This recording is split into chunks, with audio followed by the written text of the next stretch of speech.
Carter sat frozen at her kitchen table, her hand gripping her cell phone so tight her knuckles had gone white. Through the speaker, she could hear her husband Derek's voice clearly, but he wasn't talking to her anymore. He thought he had hung up. He had no idea she was still listening. "I'm telling you, man, I can't keep doing this," Derek's voice crackled through the phone. "Living like this, pretending everything's okay. Simone doesn't know, but I've been thinking about it for months now." Simone's heart stopped. The coffee mug in her other hand began to shake, sending ripples across the surface of her morning brew. Outside, the Atlanta morning sun streamed through her kitchen windows, but suddenly everything felt cold. "What about Nia?" came another male voice, Derek's brother Marcus, she realized. "You can't just walk away from a 7-year-old. "That's the thing that's killing me," Derek continued, and Simone could hear him pacing. She knew that sound, his footsteps on the hardwood floors of his downtown office. "I love that little girl more than life itself. But every day I wake up and look at Simone and I feel like I'm drowning. She deserves better than this fake marriage we're living." Fake marriage. The words hit Simone like a physical blow. Her chest tightened, making it hard to breathe. 7 years of marriage. 7 years of what she thought was love, partnership, building a life together. Was it all a lie? "Have you talked to a lawyer yet?" Marcus asked.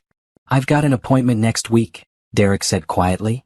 "I need to know what my options are. How much this is going to cost me.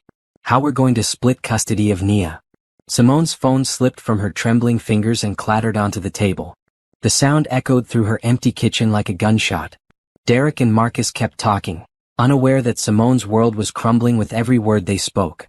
She stared at the family photo on her refrigerator, Derek, herself, and Nia at last summer's family reunion, all smiles and genuine laughter. Or at least she thought it had been genuine. Derek had his arms wrapped around both of them, his smile wide and warm. Nia was missing her 2 front teeth, grinning wildly at the camera. Simone remembered that day so clearly. Derek had spent hours playing with Nia and her cousins, pushing them on swings, teaching them how to skip stones at the lake. How could that man be the same one talking about divorce lawyers and custody arrangements? "The hardest part is that she's a good woman," Derek was saying now. "Simone's beautiful, smart, successful. Any man would be lucky to have her. But I'm just not happy anymore. Haven't been for a long time. We're like roommates who share a kid. We go through the motions, but there's no real connection left." Simone felt tears burning behind her eyes, but they wouldn't fall. She was too shocked, too numb. She thought about last night. Derek had come home from work, kissed her cheek like always, asked about her day, helped Nia with her homework. They'd watched Netflix together on the couch after Nia went to bed. It had seemed normal, comfortable. But apparently Derek had been acting the whole time. "What triggered this?" Marcus asked. "Did something happen?" "Nothing dramatic," Derek sighed. "That's almost worse. If we'd had some big fight or betrayal, at least that would be something concrete. This is just, we grew apart. We want different things. She's always talking about having another baby, and I can barely handle the life we have now. She wants to buy a bigger house, take family vacations, build this picture-perfect life. And I just feel trapped by all of it."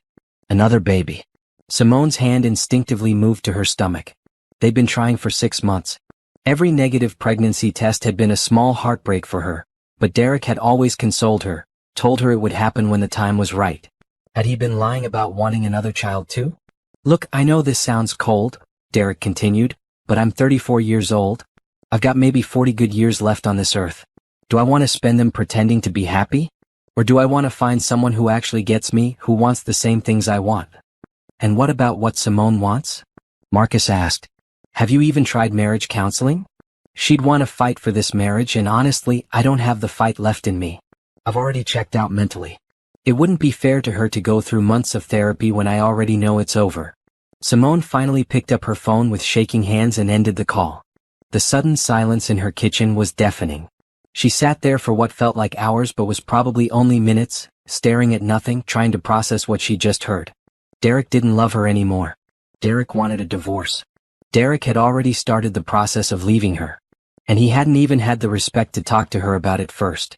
She looked around their kitchen, with Derek's coffee mug still in the sink from this morning, his reading glasses on the counter, the grocery list they'd made together stuck to the refrigerator with Nia's artwork magnets. Everything looked the same, but nothing would ever be the same again. The front door slammed upstairs. Nia was home from her sleepover at her cousin's house. "Mommy?" Nia's voice called down the stairs. "I'm home. Can we make pancakes?" Simone wiped her eyes quickly, even though no tears had actually fallen yet. She had to pull herself together. Nia couldn't see her like this, couldn't know that her daddy was planning to leave them. Not yet. Coming, baby, she called back, surprised by how normal her voice sounded. As she climbed the stairs to greet her daughter, one thought echoed in her mind. Derek thought their marriage was over. But he had no idea that Simone Carter wasn't the type of woman who went down without a fight. 3 days had passed since the phone call, and Simone felt like she was living in a different world. Everything looked the same on the surface. She still got up at 6:30, still made Derek his coffee with 2 sugars and a splash of cream, still kissed him goodbye as he left for work. But now every interaction felt like she was watching herself from the outside, like an actress playing a role. Derek had no idea she knew about his plans. He came home each evening, helped Nia with homework, asked about Simone's day at the marketing firm where she worked. He even brought her flowers on Wednesday, yellow roses, her favorite. The same Derek who had told his brother he was meeting with a divorce lawyer. "These are beautiful," she had said, accepting the bouquet. "What's the occasion? Do I need an occasion to buy my wife flowers?" Derek had smiled, kissing her forehead. The gesture that once would have made her heart flutter now felt like salt in an open wound. Was this guilt? Or just more of the acting he'd apparently been doing for months? Now it was Saturday morning, and Simone stood in her walk-in closet, staring at her reflection in the full-length mirror. At 32 she knew she was still beautiful. Her dark skin glowed with health, her natural hair was styled in protective braids that framed her face perfectly, and her curves filled out her jeans in all the right places. But looking at herself now, all she could hear was Derek's voice saying, "Any man would be lucky to have her, but I'm just not happy anymore." "Mommy, are you ready?" Nia appeared in the doorway, dressed in her soccer uniform.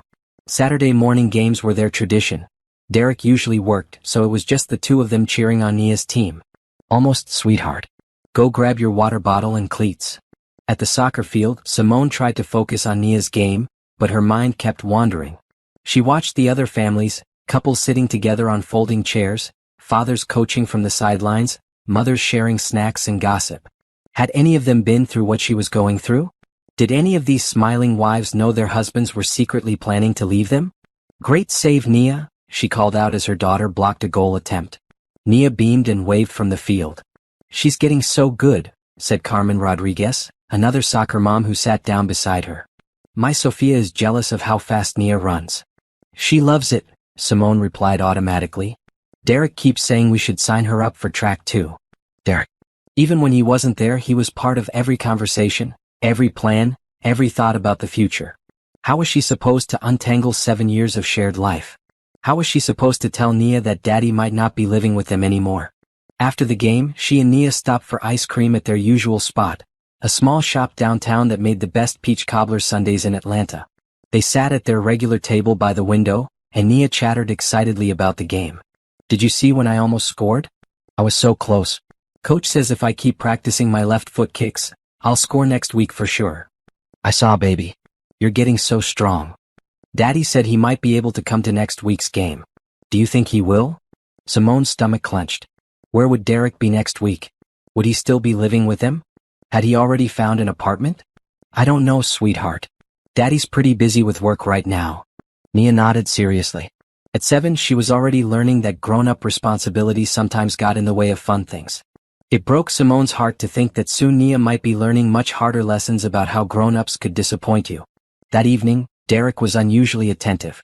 He cooked dinner, his famous barbecue chicken that Nia always devoured.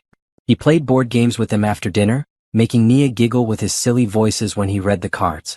He gave Nia her bath and read her 3 bedtime stories instead of the usual one. Was this guilt too? Or was Derek trying to store up memories before he left? After Nia was asleep, Simone and Derek settled on the couch to watch a movie. Derek picked a romantic comedy, something they used to enjoy together. Simone sat curled against his side, breathing in his familiar cologne, feeling the steady rhythm of his heartbeat. Everything about this moment should have felt perfect. Instead, she felt like she was holding on to something that was already gone. "You're quiet tonight," Derek said, running his fingers through her braids. "Everything okay at work?" The question was so normal, so caring, that Simone almost broke down right there. How could he ask about her day like he genuinely cared while secretly planning to divorce her? "Just tired," she said. "Long week. You've been working too hard lately. Maybe we should plan a vacation. Just the 3 of us. Remember how much fun we had in Savannah last year? A vacation. Simone wanted to scream.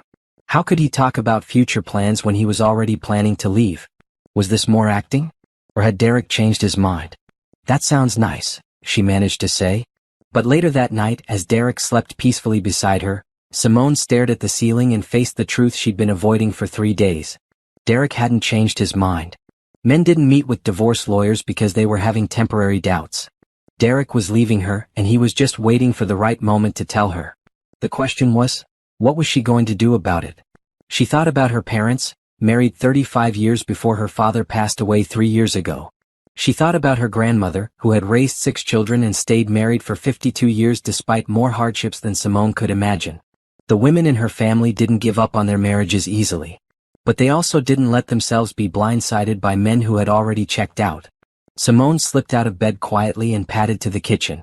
She made herself a cup of tea and sat at the table where she'd received the worst news of her life 3 days ago. She had a choice to make. She could confront Derek directly, demand to know about the lawyer and his plans to leave. She could wait for him to work up the courage to tell her himself. Or she could take control of her own story. By the time the sun came up, Simone had made her decision. Simone had never been the type of woman who went through her husband's phone or checked his email. Trust had always been the foundation of their relationship, or at least she thought it had been. But desperate times called for different measures. Derek left for work every Monday at 7:30 sharp. Nia's school didn't start until 8:15, which gave Simone 45 minutes of opportunity. She waited until Derek's car disappeared around the corner, then went straight to his home office. Derek was organized to a fault. His desk was neat, his filing system color-coded, his computer password the same one he'd used for years, Nia's birthday plus their anniversary year. Simone's hands shook as she typed it in, part of her hoping it wouldn't work, that she was wrong about everything she'd overheard. The computer unlocked immediately. She started with his email, searching for anything related to lawyers or divorce. What she found made her stomach drop. Derek hadn't just made an appointment with a divorce attorney, he'd already had 3 consultations with different lawyers, comparing their fees and approaches. The most recent email was from someone named Janet Morrison at Morrison Family Law, confirming a meeting for this Thursday at 2 p.m. But the emails went deeper than just legal consultations. Derek had been researching apartment complexes, looking at 1-bedroom places about 20 minutes from their house. Close enough to share custody of Nia, far enough to start fresh. He'd even toured 2 places, based on the confirmation emails in his inbox. The worst discovery came when she checked his browser history. Derek had been visiting divorce support forums, reading articles about how to tell your child about divorce, and starting over in your 30s. One bookmarked article was titled, When Good Marriages Go Bad, How to Know When It's Time to Leave. Simone printed the most important emails and documents, her heart breaking a little more with each page. Derek had been planning this for at least 2 months, maybe longer. While she'd been thinking about baby names and planning Nia's 8th birthday party, Derek had been calculating alimony payments and custody schedules. Mommy? Nia's voice came from upstairs. We need to leave for school soon. Coming, baby? Simone quickly shut down the computer and shoved the printed papers into her purse. She had to get Nia to school and herself to work, had to pretend everything was normal for another day. But at work, concentration was impossible. Simone sat through 3 meetings about upcoming marketing campaigns, nodding and taking notes, but her mind was on those emails. Derek had asked one lawyer about uncontested divorce and mediation versus litigation. He was hoping she would make this easy for him. During her lunch break, Simone drove to her mother's house in East Atlanta. Beverly Thompson was tending her garden, something that had kept her sane since Simone's father died. She looked up as Simone's car pulled into the driveway, immediately sensing something was wrong. Baby girl, what's got you looking like that? Beverly asked, wiping her hands on her gardening apron. Simone had planned to keep Derek's plans secret until she figured out her next move. But seeing her mother's concerned face, everything came pouring out. She told Beverly about the phone call, the emails, Derek's secret apartment hunting. Beverly listened without interrupting, her expression growing more serious with each detail. When Simone finished, they sat in silence on Beverly's front porch swing, the same swing where Simone had told her mother about her first heartbreak, her college acceptance, her engagement to Derek. How long have you known? Beverly finally asked. Almost a week. And you haven't said anything to him? What am I supposed to say, Mama? Hey honey, I accidentally overheard you planning to divorce me, want to talk about it? Beverly sighed deeply. Baby, I watched your father try to leave me twice in 35 years of marriage. Both times, I had a choice: fight for what I wanted or let him walk away without a word. Simone turned to stare at her mother. Daddy tried to leave? You never told me that. First time was when you were about Nia's age. Your father was going through what they call a midlife crisis now, though we just called it being foolish back then. He thought the grass was greener somewhere else, that he was missing out on something better. I could have let him go, could have made it easy for him to run. What did you do? I reminded him what he was giving up. Not just me, though I was worth fighting for, but the family we'd built, the life we'd created together. Sometimes men get so focused on what they think they're missing that they forget to see what they already have. Simone felt a spark of hope. And the second time? That was about 5 years before he got sick. We'd grown apart, gotten caught up in work and raising you, and just forgot to tend to our marriage. That time I didn't fight for him to stay. I fought for him to remember why he fell in love with me in the first place. How? Beverly smiled sadly. I reminded him who I was before I became just wife and mama. I started taking those art classes I'd always wanted to try. I joined a book club, started going out with my girlfriends again. I stopped making his problems my problems and started focusing on my own happiness. Funny thing, when I stopped chasing him, he started chasing me again. They rocked in comfortable silence for a few minutes, watching neighbors come and go from their daily routines. What are you going to do, baby girl? Beverly asked. I don't know yet. But I'm not going to just wait around for Derek to work up the courage to leave me. If my marriage is ending, I'm going to have some say in how it happens. That evening, Simone watched Derek carefully during dinner. He seemed relaxed, even happy, as he told them about his day at the architecture firm. He helped Nia with her math homework, patiently explaining fractions with slices of apple. He complimented Simone on dinner, asked about her presentation at work tomorrow. Was this the behavior of a man planning to leave his family? Or was Derek just better at compartmentalizing than she'd given him credit for? After Nia went to bed, Simone made her move. Derek, can we talk about something? He looked up from his laptop, where he'd been reviewing building plans. Sure. What's up? I've been thinking we should see a marriage counselor. The color drained from Derek's face so quickly that Simone knew without a doubt that everything she'd overheard was true. A counselor? What? Is something wrong? His voice was carefully neutral, but she could see the panic in his eyes. Nothing's wrong, she said calmly. I just think it would be good for us to have someone help us communicate better. Make sure we're still growing together instead of growing apart. Derek stared at her for a long moment. Do you think we're growing apart? It was the perfect opening for honesty, for putting all their cards on the table. Instead, Simone smiled and said, I think every marriage can benefit from a tune-up. Like taking your car in for maintenance before something breaks down. Derek nodded slowly. Yeah, that makes sense. Do you have someone in mind? I'll do some research and find someone good. Someone who specializes in helping couples reconnect. Okay, Derek said, but he looked like a man who'd just been asked to schedule his own execution. As Simone got ready for bed that night, she felt something she hadn't experienced in a week: control. Derek might have started this process, but she was going to finish it on her own terms. Dr. Patricia Williams had kind eyes and a warm smile that immediately put people at ease. Her office in Buckhead was decorated with soft colors and comfortable furniture, designed to make difficult conversations feel safer. Simone had chosen her carefully, a black woman therapist who specialized in marriage counseling and had stellar reviews online. Derek had agreed to the appointment, though he'd seemed nervous all week. He'd worked late 3 nights, claiming a big project deadline, but Simone suspected he was just avoiding being home, avoiding her. The tension between them was growing thicker by the day. Now they sat on Dr. Williams' couch, Derek fidgeting with his wedding ring, Simone outwardly calm but internally bracing for what was about to happen. So, Dr. Williams said after they'd completed the introductory pleasantries, what brings you both here today? Simone looked at Derek expectantly. This was his chance to be honest, to tell the truth about his feelings and his plans. Maybe this could still be salvaged if he was willing to be real about what was wrong. Derek cleared his throat. Well, Simone thought it would be good for us to, do a check-in. Make sure we're on the same page about things. Dr. Williams nodded. That's very proactive. Many couples wait until they're in crisis before seeking help. How long have you been married? 7 years, Simone answered when Derek hesitated. And you have children together? One daughter, Nia. She's 7. Dr. Williams made notes on her pad. What would you say are the strengths of your marriage? Again, Derek looked to Simone to answer first. She felt a flash of irritation. Even here, he was going to make her do the emotional work. "We have a beautiful daughter together," Simone said carefully. "We both work hard to provide for our family. We've built a nice life in Atlanta." Dr. Williams turned to Derek. "What would you add to that?" "Simone's a great mother," Derek said quietly. "She's smart, successful, beautiful. Any man would be lucky to have her." The familiar words hit Simone like a slap. He was using the exact same language he'd used with his brother, when he'd been explaining why he wanted to leave her. "I notice you're speaking about Simone rather than about your relationship," Dr. Williams observed gently. "What do you value about your marriage specifically?" Derek was quiet for so long that the silence became uncomfortable. Finally he said, "We're compatible. We want the same things for Nia. We rarely fight."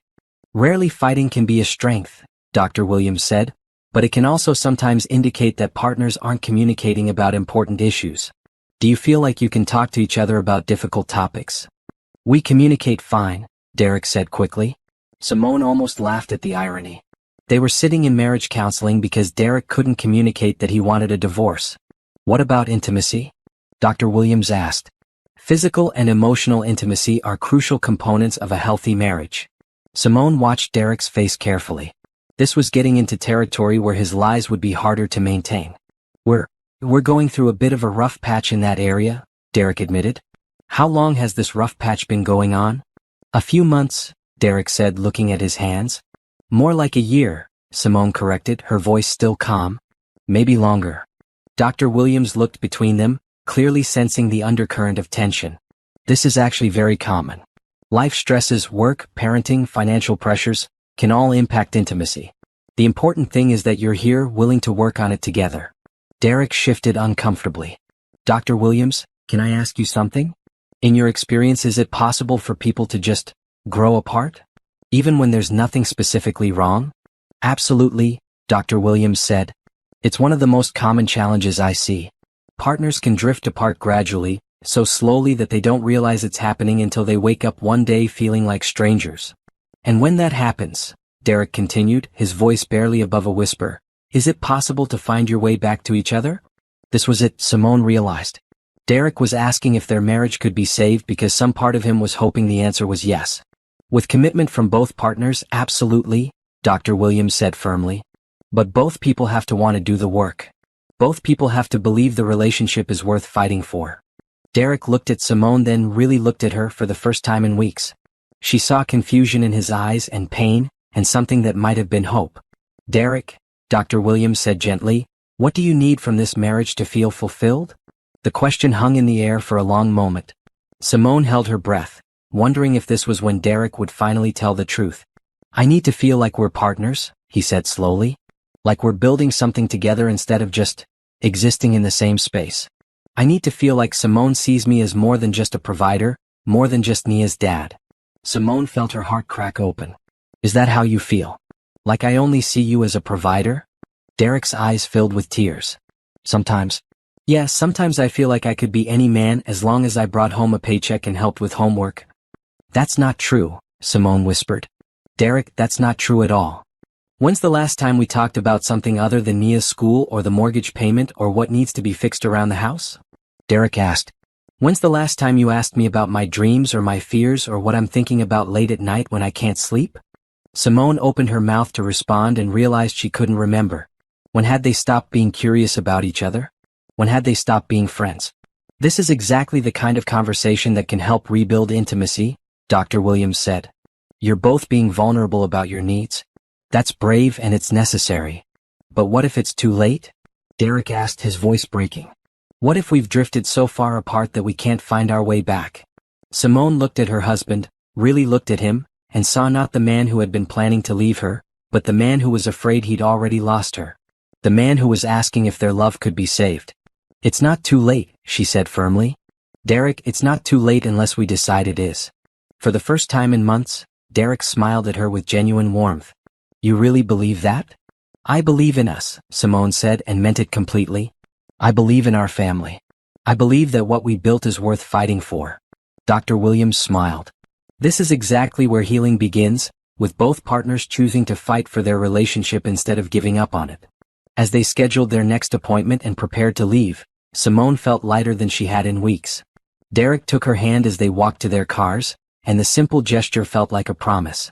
She had made her choice, she was going to fight for her marriage. And for the first time since that awful phone call, she believed she might actually win. 6 months later, Simone woke up on a Saturday morning to the sound of Derek's laughter coming from the kitchen. She smiled before she was even fully awake. That sound had become music to her ears again. The past 6 months had been the hardest and most rewarding of their marriage. Dr. Williams had guided them through difficult conversations about intimacy, communication, and the dreams they'd stopped sharing with each other. They'd learned to see each other not just as co-parents and housemates, but as individuals with hopes and fears beyond their shared responsibilities. Derek had never mentioned the divorce lawyers again, though Simone never told him she'd known about them. Some secrets she'd learned were meant to be forgiven rather than confessed. What mattered was that Derek had chosen to stay and fight for their marriage instead of running away from it. Simone padded to the kitchen in her pajamas and found Derek making pancakes while Nia set the table with their good dishes, the ones they usually saved for holidays. "What's the special occasion?" Simone asked, wrapping her arms around Derek's waist from behind. "Do we need a special occasion for Saturday morning pancakes with my 2 favorite girls?" Derek grinned, turning in her arms to kiss her forehead. "Daddy's making them in heart shapes," Nia announced proudly. "And he said we can have whipped cream." "Living dangerously, I see," Simone teased. "That's the new me," Derek said with a wink. Derek the risk-taker. Derek the pancake artist. Derek the man who remembers that life is supposed to be fun. It was true, Derek had changed in beautiful ways over the past months. He'd started taking art classes on weekends, something he'd always wanted to try but never made time for. He joined a volleyball league with some guys from work. He'd even started writing in a journal, working through his feelings instead of keeping them bottled up inside. Simone had changed too. She'd accepted a promotion at work that she'd been too scared to pursue before, afraid it would take time away from family. But Derek had encouraged her to go for it, and now she was the regional marketing director, traveling sometimes but loving the challenge and growth. They'd also started dating each other again, actual dates, not just dinner out when they couldn't think of what to cook. Derek surprised her with tickets to see Alicia Keys in concert. Simone planned a weekend getaway to Charleston, just the 2 of them while Nia stayed with Beverly. They talked about books, movies, current events, dreams for the future. They remembered why they'd fallen in love in the first place. "Mommy, guess what?" Nia said as they sat down to eat. "Daddy said maybe we can get a puppy." Simone raised her eyebrows at Derek. "Oh, did he?" "I said maybe," Derek laughed. "If we can prove we're responsible enough to take care of one." "We're responsible," Nia insisted. "I always remember to brush my teeth and feed my goldfish." "Most of the time," Simone corrected with a smile. They ate their heart-shaped pancakes and planned their day. Derek had a volleyball game at 11, but he'd be back in time for Nia's soccer game at 2. They were all going together now. Derek had rearranged his Saturday work schedule so he wouldn't miss any more games. After breakfast, while Derek got ready for volleyball, Simone found herself looking at the family photos on their refrigerator. There were new ones now, pictures from their Charleston trip, from Derek's art show where he displayed some of his paintings, from Nia's school play where she'd been a very dramatic tree. "Whatcha thinking about?" Derek asked, coming up behind her. "Just how much has changed," Simone said, leaning back against his chest. "Good changes?" "The best changes." Derek wrapped his arms around her tightly. "I'm sorry it took me so long to figure out how to be a better husband." "I'm sorry it took me so long to figure out how to be a better wife," Simone replied. "We both had some learning to do." "Think we figured it out now?" Simone turned in his arms and smiled up at him. "I think we're getting pretty good at this marriage thing." "Good," Derek said, kissing her softly, "because I plan on practicing with you for the next 50 years or so." "Only 50? Simone teased. "Fine, 60. But that's my final offer."